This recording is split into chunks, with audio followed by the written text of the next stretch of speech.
What's going on, ladies and gentlemen? Welcome back to another episode in the series now of the career mode. Today, we're going to be jumping into our Chelsea game where there will be a debut for Odriozola. But I also asked you guys what we should do regarding Dale Stephens because I said I'd put the poll up. I forgot to put that poll up, but I was looking through the comments. A few people said to let him go.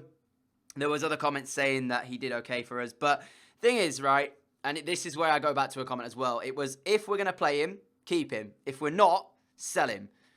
And I don't think that, being brutally honest here, he's going to play a lot of games for us. So he's on 40 grand a week. He's valued at 6.5 million. I'm going to accept that because I feel like for £7 million, we could probably get in another, maybe younger centre midfielder on a much cheaper wage per week who will play as second fiddle. Because right now you can see, Foden's there, Pereira's there. We've got Bissouma there as well. So, yeah, like I said, I just don't think we need him. So we're going to let him go. That deal has now been accepted. We'll see if he does negotiate terms with that side. I do want to try and get Arp involved, though. But that's the thing, obviously, is like I said, we picked him up for pretty much... Because, I only did it because he was valued more than the release clause. So even the worst case scenario is we sell him on and we make money on him. So... yeah, we do have that to think about. There is a comment as well that wants me to sign Percy Tau still. I might go ahead and do that, but I'm going to wait until we finish this game against Chelsea here to decide on that one because I don't want to bring him in for like £9 million if, again, he's not going to get game time. So, we're going to jump into the first game here against Chelsea, get ourselves underway on Ultimate Difficulty at the Amex. 2 wins from our first 2 games in the Premier League so far, scoring 4 goals and conceding a massive 0 in the 2 games we've had already. I'm excited to see if we can continue our good run of form, though. But as you can see, Hazard is on the right there. So, obviously, Chelsea do have a good squad. And it's going to be a very, very tough game, this one. The first real test of this season, I think. We've got a good side out there as well, though. So, I'm feeling pretty confident. And we are underway here at the Amex. It is the first game of the day, though. So, I'm going to be a little bit conservative with the ball early on. Just try and find my feet, find the rhythm, as we already very nearly gave it away. I'm intrigued as well to see what Chelsea have got in their lineup, of course. We are unchanged from the last team, apart from new signing Alvaro Odriozola at fullback. Still waiting to see Chelsea's pop up on the screen, as has just completed down the bottom side. Here is Chelsea's then. They've got Kepa in goal, Hugo Mayo, Kurt Zouma, Aspilicueta and Gollum at the back. Angban, Pulisic, Kante, Willian, Rodrigo and Hazard. So, actually, it's not as strong as I was first thinking, but obviously we are on the way here at the Amex. I will update as and when chances come, as already there might be one here proper towards Balotelli, trying to work the space to try and get in behind Mario. Instead, we'll have to go backwards, but the space for Rabiot. I wanted to shoot, but he's going to actually find a pass through to Ali Reza. Big moment, big save. Brahimi now on the edge of the area. Going to shoot this one, and it's saved again by Kepa. That's a big save from the Chelsea goalkeeper. What a pick out it was by Rabiot, who is now spraying balls all over the park today. Brahimi's delivery in. Balotelli across the face of goal. Get on that. Oh, it's going to go in. How has that stayed out? We literally just can't get this ball into the back of the net. Look at this one now. Oh, Kepa again. He didn't even know anything about that. And he somehow saved it. Going to go near post for Mario Balotelli. Never mind, it's gone over him. But there is Rabiot off the line again. Nah. What is going on? We literally can't get the ball in. Well, first 20 minutes here at Amex. And we've had how many chances so far? The ball just hasn't found its way into the back of the net. Lewis Dunk plays us out of defence to Odriozola, who's going to find Balotelli. Oh, that's good play, actually. Ali Reza's down the right now. Just need to wait for some support, though, to actually get in towards the box. Ali Reza's delivery. Deep it goes. Brahimi's up, and you see Brahimi scores to make it 1-0 Brighton. That is a very good header indeed. Obviously, the ideal target is Mario, Super Mario, but instead it's gone all the way through.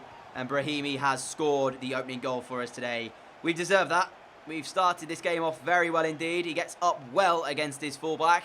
Not a chance for Hugo Mayo there, the captain today for Chelsea. And Brahimi slots home to make it 1-0. Kepa, who started off really well as well, unfortunately is beaten for Chelsea. But it's breakthrough time. And as I said in the last episode, confidence is beginning to find its way into this Brighton team. Well, so far, so good. Not really had a lot to worry about from the attacking intent from Chelsea. Here is Eden Hazard. Odriozola's got a tough job in his hand today to defend again. Oh, I've done it again. Why am I trying to play my way out of there? I have absolutely no idea. I nearly gave back a goal to Chelsea for largely nothing. Oh my goodness. First defending for Odriozola to do against Eden Hazard. His pass was deflected through, which is why it did find its way through. But then, my defender, my centre-back, just decided to pass it straight to Chelsea. Here is Lewis Dunk again. We need to get back on this ball and get it moving. I'm a little bit worried at the moment because we are beginning to misplace a few passes and we can't get near Chelsea when they start to make moves. There's Kante going to cut inside. I'm going to cut off the pass here. At least try to as it's come towards Willian. Don't want to dive in my own box. We need to just stand them up here. Pascal Gross out towards Willian. Well, no, actually, Pascal Gross is our player. I meant to say I'm going to try and stop him. Willian again, cutting inside of Brahimi. Largely, we've kept them. Cross whipped in. Dunk starting position's wrong again. That is the numerous times he's done that where he hasn't got his starting position correct. Luckily, he was able to regain it, but why is he turning his back on the ball? Tell you what, on another day, that could have easily been a header in from Chelsea. It might have been dangerous. At the moment, though, it is Brighton 1, Chelsea 0. I felt largely very confident for the first half, but the last 10-minute spell there maybe has shown us things to come in the second half. Kera against Rodrigo. Needs to do well here. And he has done well. It's going to be... Is that free kick? Fair enough. I thought for a second it might be, but then I thought, nah, there wasn't largely a lot in it. Balotelli loses the header. Get out. There we go. Well done. Foden. Play Vinicius Jr. Just stretch your legs. Just get us out of this situation. Wait for support as well, because at the moment there's none on. There's Pascal Gross now. Sees the run over on the other side of Brahimi. Who's got it down well? Yassine Brahimi. That was the worst driven shot I've ever seen in my life. That was the worst driven shot I've ever seen. Pascal Gross now trying to hit one as well. It's cleared. That was a driven shot from Brahimi, by the way. 2 minutes added time from the referee. Obviously, we can see this game out for a 1-0 win. I don't really care about the goal difference or anything like that. We don't need any more. We are already 1-0 in front as Mario Balotelli is going to lose that. But that should be the end of the game. And at the Amex here, we have defeated Chelsea by 1-0. The only goal of the game, of course, coming from Yassine Brahimi from that header from the cross from Ali Reza. So, good work. You can see Mario quite clearly happy with that one. Odriozola as well for a debut. Solid debut alongside that. Very, very good indeed. 3 wins from 3 now in the Premier League also. It's happy days, but we've still got a lot more to focus on. There's still a long way to go. And there wasn't really a lot as well in that game. We had a lot of chances. But largely, a lot of them came in that first kind of 5-10 minutes when somehow the ball wasn't actually in the back of the net. But Chelsea didn't really throw too much at us. I expected a better side than we got there, to be honest. I expected them to have a few more really good players, but they didn't. They had a pretty weak team by all accounts. Still more loan moves rejected. The amount of times that this actually happens is stupid. Going to accept that offer there. I don't think he'll leave the club. We still got Dale Stephens negotiating terms with Galatasaray at the moment. Still awaiting to see if he leaves the club or not. We've actually got a lot of players here that I didn't actually want to keep hold of still, which could be a bit of an annoyance, really. I expected a few of them to actually move on at this stage, but they're still here. Oh, Basuma, man. He's actually got a release clause anyway of £9 million, so I'm going to counter this because they could just come in and give him that release clause anyway. So I'm going to counter this and try and get a bit more than his release clause is. It's £9 million and he's actually worth about 10. So I'm going to say 9.5. Again, I wasn't planning on letting him go, but he's not going to play that many games. And I think worst case scenario, we pick up an injury or something, then we just play one of our youth academy players. He's got a release clause of 9.9 million pounds. 8.5 in my last offer. Okay, well, you know what? He's worth 7, so nah, you're all right. Transfer talks broken down. Not surprised. We've got match rescheduled for 2 of these as well. I think that means that there has been the draw done for the Champions League. Now, Dale Stephens has left to Galatasaray. Transfer offer for Steiner, Erwin Steiner. That is, of course, the midfielder we're trying to loan out. This time, though, actually, Charlton want to buy him permanently. But I'm not interested in a permanent move. I was interested in the loan move, but none of them keep going through. So I'm going to actually take a look now to see if the Champions League draw has been done. All right, well, the Europa League has been drawn. Ours has also been drawn, but we actually don't get a little cinematic. So, I mean, that is apparently what was added to career mode this year. It's supposed to be one of the, marquee things. That's a joke, to be honest. Okay, all right. Well, the Champions League group stage draw is very, very nearly... Is it already done? Because I can't even tell from that news article. We'll take a look at this side, see if it's done or not. Standings, League, Champions League. It is done. Right. We've got Barcelona, we've got Marseille, and we've got AEK Athens. So obviously Barcelona will be the more tough game in that group. Marseille are going to be no pushovers either. Obviously reached a Europa League final last year in terms of real life football. I'm not quite sure what they did like the year in obviously the game. Athens, I think if we don't beat them on both occasions, then we largely don't deserve to go through to the knockout rounds of the Champions League. But that's a tough group. Barca and Marseille. That's a very, very tough group. Elsewhere, Spurs have Leverkusen, Dynamo Kiev and Anderlecht. That's a very, very interesting group indeed. Group B is Bayern, Chelsea, Villarreal, Shakhtar Donetsk. Group C, Juventus, Schalke, PSV and Celtic. Another tough group. Man United, Inter, Lyon and Moscow make up Group D. Some of these groups are absolutely insane. Group F is Madrid, Dortmund, Spartak Moscow and Basel. Group G being Atletico Madrid, Milan, Porto, Dinamo Zagreb. And then Group H, to cap everything off, is PSG, Roma, Lokomotiv Moscow and Başakşehir in terms of that one. So I feel like we've got I wouldn't say easier group, but we've got one of the more easier games in a group. Athens, no disrespect to them, but I expect us fully to win both ties against them. And then it's more about, can we beat Marseille and try and potentially get a draw against Barcelona? I think we need to beat Marseille at our ground and then potentially draw with them maybe away, and then draw at least once with Barcelona in one of the two games. We'll see what's going to happen though. Realistically, I'm aiming to get out of the groups. That's what I think we should be going for. So as long as we do that, I'll be quite happy. Really not sure what's going to happen here, but we've got a game against West Brom on deadline day. I feel like I want to sim it. They've just come up from the Championship. I want to see how our new look side will perform against a team like West Brom, which arguably are one of the more weaker sides in the division. If we win this sim, I'll be very happy indeed. I don't think we should have a problem with this. I know they've got some decent players, but nothing spectacular. We've got Balotelli, Brahimi, Ali Reza, some quality players out there. So if we don't win this, I'll be very, very surprised. Come on, boys. Grab a goal at some stage, please. 50 minutes into the game now. Rondon's come on. So has Livermore. We've made 2 changes as well. We're 20 minutes to go in the game. That is still 0-0. Are you joking? Pascal Gross scores. There it is. 1-0 win for a Pascal Gross strike in the 84th minute. Why on earth did it take us 84 minutes to find that goal? I have absolutely no idea. But regardless, we won, which means it's now 4 wins from 4.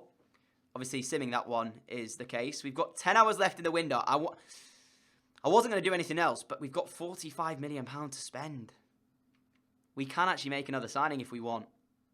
But where do we sign somebody else? Like, I'm happy with this team. But I still know that you guys want Percy Tau. Like, he's still suggested. That could be what I decide to do. I still know that there's quite a few shouts as well. Brahim Diaz was suggested as well. This is what I mean, man. There's so much that we could do. But also, whoever I bring in at this stage, honestly, isn't going to play. Unless they are like a ridiculous signing. Because the team we've already got, I feel like it's already good enough anyway. Loftus-Cheek's gone out on loan. I thought they fixed that, but apparently not. Oh, I'm so stunned as to what to do here. Like I said, we have enough money to make another signing. But then, whatever we decide to do, we need to make sure if we make another signing that it's going to be a player who's actually going to come in and actually play. Honestly, I'm sat here and I'm thinking to myself, I'm looking at this.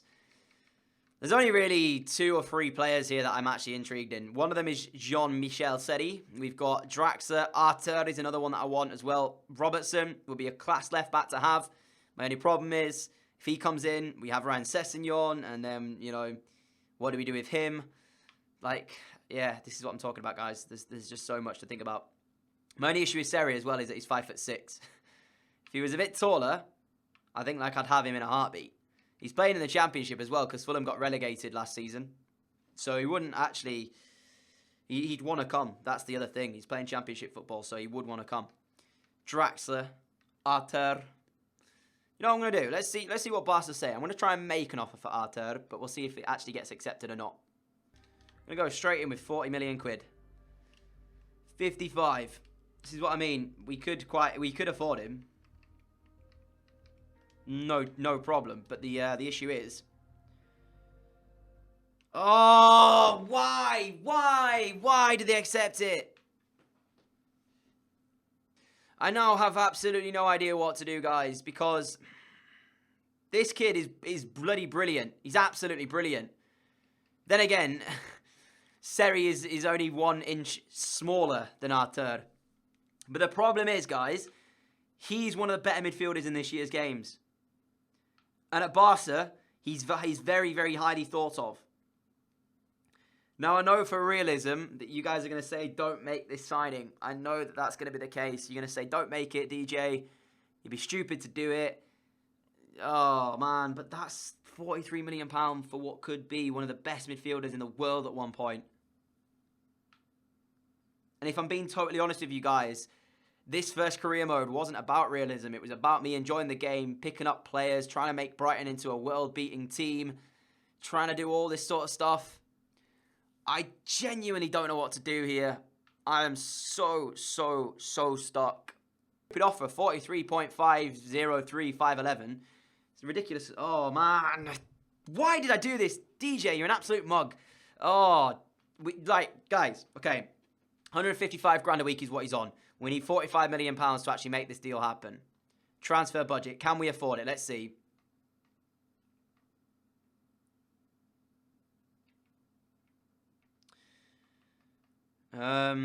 We can afford it, I think. Provided he takes a pay cut. Alright, such a difficult decision to make. Do you know what I'm going to do, guys? I'm going to leave the episode here. I apologise for the shorter one. There was only one game in today's episode, but I wasn't expecting this to happen. Arthur is the man currently we have negotiated a £43.5 million deal for.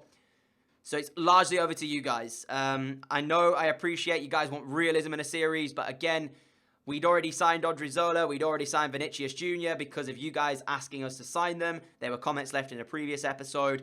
I took a punt at Arthur, and for £7 million more than he's currently worth, this is a bargain in my opinion. The question is, I'm not 100% sure if we can afford his wages. So what I'm going to do, there will definitely be a poll at the top right hand side of this video right now. I want you guys to tell me, do we sign him or do we not? Yes or no. They're the two options today. If you don't want him, that's fine with me. I will quite happily not make this deal happen. But I do believe that this could be a deal that if we don't make happen, we'll look back on in the future and think we should have bought him. Because he gets to be one of the best midfielders in the game. He's very highly thought of at Barcelona as well. They've got big plans for him. He's taking Iniesta's number 8 shirt. Oh, man. This is big. So it's entirely up to you guys. Yes or no to Arthur. And we'll be back with another episode probably tomorrow. So you guys have until tomorrow around midday, 12 p.m. to make a decision and cast your vote. Once that's done, I'll be recording the next episode pretty much. But it won't be tomorrow. It'll be the day after, sorry. It'll be Thursday, the next episode of this goes out. So on Thursday, we will either be making the signing of Arthur or not. It is entirely over to you guys. Make your decision. Like I said, I apologise for a shorter episode today. I was not expecting this to happen. And the fact that it has is a mind-blowing scenario. We could have one of the best midfielders in the world playing at Brighton this year, which would be sensational. So guys, thank you so much for watching. If you did enjoy today's episode, a like would be greatly appreciated. Obviously, do take time to think about this. Don't just say yes or no. Do take time. You know, what do you want from this series? Do you want to keep some realism? Hence, if you do, obviously the answer would be no because of the fact that he just wouldn't join Brighton if he was playing at Barcelona and getting a starting point at Barca. The other side of that is, if you want us to see us use the best players and turn this Brighton side into one of the world's best before we do move on to a different team, then you guys are obviously going to vote yes. But to me, I am not going to make this decision. I've gone ahead and made the offer. It stands there. Now it's up to you guys. You guys will make the decision whether or not he joins us. It's either yes or no. I'm very excited to see what happens. Even if you say no, I am so happy to keep going on because the team we've got anyway is ridiculously good. So like I said to you, I wanted to make another signing, and the only time that I'm going to do that is if it's a player that's going to come in and already improve our side, and that would be that he would slot in pretty much where Davy Proper is now, and Proper would move to the bench, and either Foden or Pereira would then go off the bench, basically, and we then move on and have Arthur in the midfield alongside Rabiot. So, man, big decision. You guys are going to make it. Until next time, thank you so much for watching. If you are new around here and like what you see, the subscribe button is down below. Hit the notification bell so you never miss an upload either, and I will see you all again on Thursday with another episode in the series, and we will either make the signing or we will not. After that, though, guys, we'll play the next quite few games because, obviously, the lack of games today, I'll be back and we'll play And we'll play Arsenal. We'll make our debut in the Champions League against Marseille. We'll play Derby. Probably play Manchester City away. Maybe Man United. We'll see what it kind of pans out to be. But until next time, see you all again. Adios.